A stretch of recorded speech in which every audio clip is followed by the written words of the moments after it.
오늘 손흥민 선수는 경기 내내 눈에 띄게 한 단계 업그레이드된 경기력을 선보이며 팀의 중심축으로서 빛났습니다. 단순히 개인 기록에 머무르지 않고 그의 활약은 레프의 공격 전반을 주도하며 경기 흐름을 좌우하는 결정적 역할을 수행했습니다. 도움 1개에 그치지 않고 슈팅 4회, 키패스 5회, 그리고 5회의 성공적인 드리블 시도를 기록하며 공격 전선에서 맹활약을 펼쳤습니다. 이로써 손흥민은 MLS 리그에서 벌써 9번째 도움을 기록, 단독 1위 자리를 굳건히 지켜내며 그가 경기장을 얼마나 입체적으로 읽고 동료들과 유기적으로 연결하는지를 명확히 증명했습니다. 그러나 아이러니컬하게도 팀은 또 한 번 충격적인 2대3 패배를 당하며 팬들과 관계자 모두에게 큰 아쉬움을 남겼습니다. 이번 경기는 미국 테네시주 내슈빌에 위치한 지오디스 파크에서 치러졌는데 레프가 내슈빌 SC에게 2대3으로 패하면서 팀이 얼마나 심각한 위기 국면에 처해 있는지를 전 세계 축구 팬들이 다시 한번 확인하는 계기가 됐습니다. 공식전 5경기 연속 무승, 그것도 모두 패배라는 냉엄한 현실은 레프의 현재 상태를 고스란히 드러내고 있습니다. 이런 상황 속에서 손흥민은 팀 내 유일한 빛나는 별이었으나 팀 성적 부진의 무게가 너무나도 크기에 팬들은 그에게 미안하다는 감정을 감출 수 없었습니다. 그렇다면 이날 경기에서는 어떤 일들이 벌어졌을까요? 경기 전 분위기부터 선수들의 플레이, 전술적 변화, 팬들과 전문가들의 반응까지 하나하나 세밀히 분석해보겠습니다. 먼저 경기 전 상황을 살펴보면 레프는 이미 깊은 위기 국면에 있었습니다. 공식전 연패와 무승 기록이 누적되면서 팀 분위기는 심각하게 침체되어 있었고 내슈빌 원정길에 오르기 전부터 상황은 결코 좋지 않았습니다. 특히 챔피언스컵 4강에서 톨루카에게 0대4로 대패한 충격이 결정적이었고 이어 홈경기에서 휴스턴에게 1대4로 무참히 무너졌으며 세인트루이스 원정에서도 1대2로 패하는 등 최근 공식전 성적은 참혹한 부진 그 자체였습니다.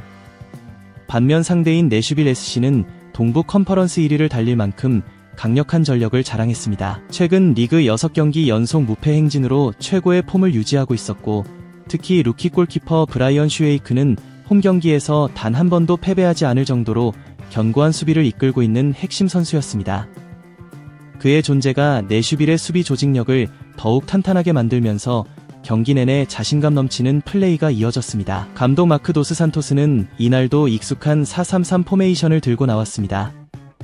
최전방에는 다비드 마르티네스, 손흥민, 드니 부안가가 3톱을 구성했고 중원은 마티에 슈아니에르, 티모시 틸만, 스테픈 유스타키오로 균형을 맞추려는 전략이 엿보였습니다. 경기 초반부터 손흥민은 팀 리더로서의 면모를 뚜렷이 드러냈습니다. 하프라인 부근에서 볼을 잡은 그는 내슈빌 수비수들을 순식간에 제치며 약 40m 가까이 단독 드리블로 돌파, 페널티 박스 안까지 진입해 강력한 슈팅을 시도했습니다. 이 장면은 그의 개인 기량과 경기 읽는 능력이 얼마나 뛰어난지를 단적으로 보여줬습니다. 게다가 전반 내내 94%에 달하는 높은 패스 성공률로 경기 운영에 안정감까지 더하며 공격을 조율했지만 슈웨이크 골키퍼의 선방과 동료들의 결정적 패스 타이밍 미스로 득점으로 연결되지 못해 아쉬움을 남겼습니다. 내슈빌은 손흥민이 경기 주도권을 쥐는 동안 빠르고 날카로운 역습으로 반격했습니다. 전반 13분 한니 무크타르가 워엔 메드리갈과의 절묘한 패스 플레이로 레프 수비 허점을 정확히 공략해 선제골을 기록했고 전반 21분에는 무크타르가 직접 프리킥 골까지 성공시켜 점수차를 2골로 벌렸습니다. 이 2골은 내슈빌 공격력이 얼마나 위협적인지를 잘 보여줬으며 레프는 경기 초반부터 심리적 부담을 안고 경기 흐름도 내슈빌 쪽으로 완전히 넘어갔습니다. 그러나 레프도 곧바로 반격에 나섰습니다. 전반 22분 부안가가 빠른 컷백 패스를 연결했고 마르티네스가 논스톱 슈팅으로 골망을 흔들며 추격의 불씨를 살렸습니다. 이후에도 마르티네스, 부안가, 틸만이 연달아 슈팅을 시도했으나 슈웨이크의 뛰어난 선방에 막혀 추가 득점에 실패하며 전반전은 1대2로 마무리됐습니다.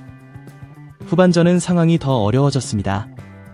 후반 14분 무크타르는 상대 반칙으로 얻은 프리킥 기회를 놓치지 않고 또 한 골을 성공시키며 해트트릭을 완성, 점수차를 3대1로 벌렸습니다. 이날 무크타르는 사실상 혼자서 경기를 뒤흔든 존재였고 그의 3골 행진은 레프 수비 붕괴를 상징적으로 보여줬습니다. 팬들 사이에서는 최근 4경기 동안 13골 실점이라는 충격적인 수치를 두고 비판이 쏟아졌고 기대 득점, EPS 이 0.4에 불과한 상황에서 전반에만 2골을 내준 것은 수비 조직력 완전 붕괴를 의미한다는 분석이 이어졌습니다. 쉽게 말해 수비가 무너진 상태에서 공격 효율도 떨어지니 참담한 결과가 불가피했다는 의견이 지배적이었습니다.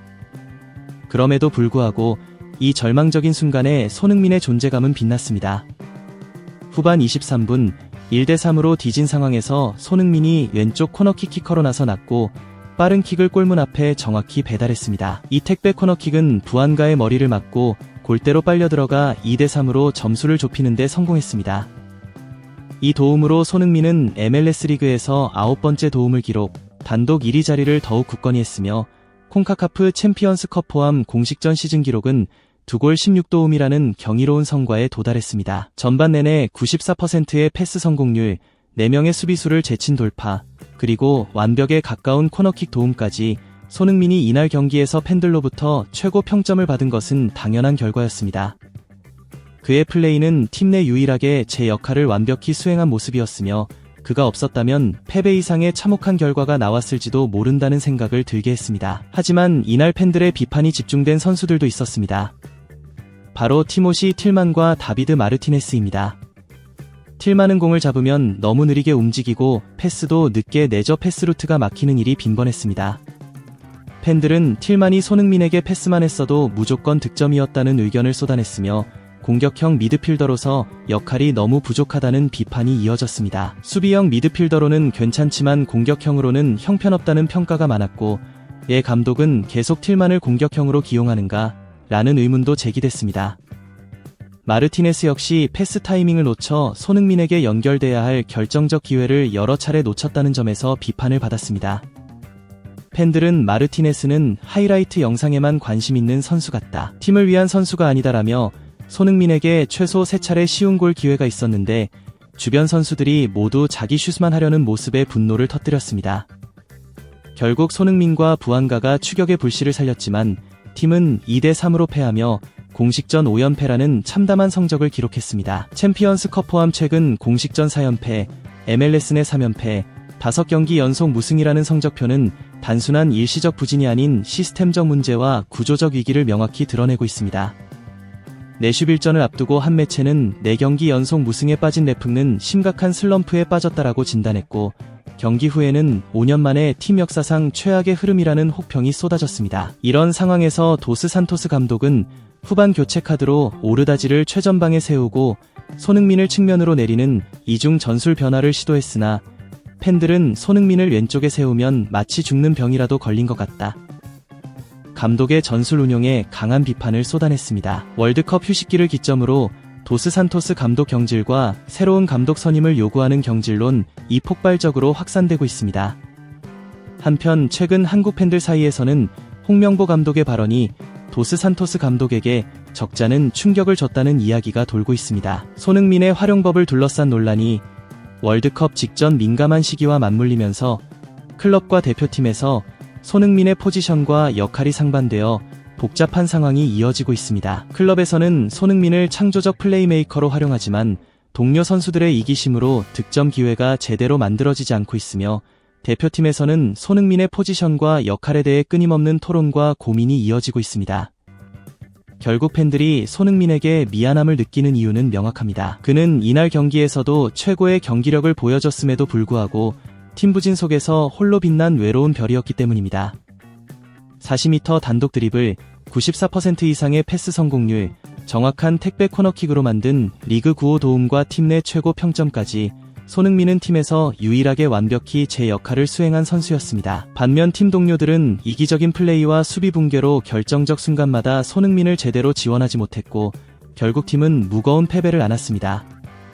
더욱 안타까운 점은 이날 레프가 슈팅 20개를 시도했지만 대부분이 손흥민과 연계되지 않은 이기적인 선택에서 나온 것이었다는 사실입니다. 이 점이 팬들의 마음을 더욱 아프게 했습니다. 손흥민은 오는 25일 시애틀 사운더스와의 경기를 마친 뒤 곧바로 홍명보 감독이 이끄는 한국 대표팀 미국 훈련 캠프에 합류할 예정입니다. 홍명보 감독은 이미 26명의 최종 명단에 손흥민을 포함시켰고 손흥민은 4번째 월드컵 출전을 향한 마지막 준비에 돌입합니다. 이처럼 래프의 혼돈 속에서도 손흥민의 발걸음은 멈추지 않고 있습니다. 팬들이 간절히 바라는 것은 단 하나, 이 복잡하고 어려운 상황이 손흥민의 어깨에만 지워지지 않고 감독과 팀이 현명한 결단을 내려 하루빨리 해결책을 찾는 날이 오기를 간절히 희망하는 것입니다. 손흥민이 더 이상 외롭지 않고 진정한 팀의 중심으로서 빛날 수 있는 날을 기다립니다.